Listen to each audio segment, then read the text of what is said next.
ভাইফোঁটার দিনকে দুপুরে সব ভাইদের জন্য রান্না করেছিলাম বাঁধাকপি ঘন্ট মাছের মাথা দিয়ে। মোটামুটি ধরে নাও 6.5 থেকে 7 কিলোর মতো বাঁধাকপি রান্না করেছি আমি আর মা। বেশ খানিকটা তেলে প্রথমে মাথাগুলোকে ভালো মতন ভেজে তুলে রেখেছিলাম।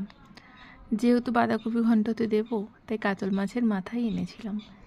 এবার সেই তেলের মধ্যে আলুগুলোকে ভেজে তুলে রেখে দিয়ে ফোড়নের মশলা দিয়ে তার মধ্যে দিয়েছিলাম বাটা মশলা, ওই আদা, টমেটো আর লঙ্কা, তার সঙ্গে জিরে গুঁড়ো, হলুদ গুঁড়ো, পরিমাণ মতো নুন, আর দিয়েছিলাম শুকনো লঙ্কা গুঁড়ো।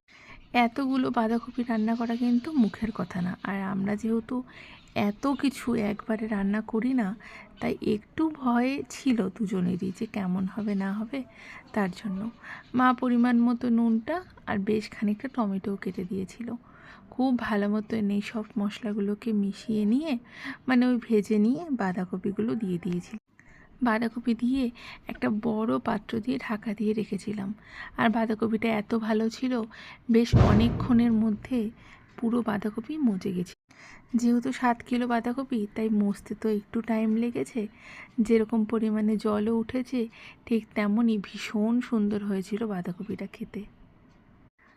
যখন পুরোপুরি জলটা উঠে বেশ খানিকটা মাখা মাখা হয়ে গেল, মাথাগুলো ভেঙে ভেঙে দিয়েছিলাম। তার মধ্যে পরিমাণ মতো গরম মশলা, ঘি আর সামান্য একটু চিনি দিয়েছিলাম।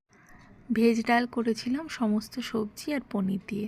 তার সাথে খাওয়ার জন্য করেছিলাম বাঁধাকপি ঘন্ট, আর ছিল বকফুল ভাজা। তাই ভীষণ সুন্দর লেগেছিল প্রত্যেকের এই বাঁধাকপি রান্নাটা।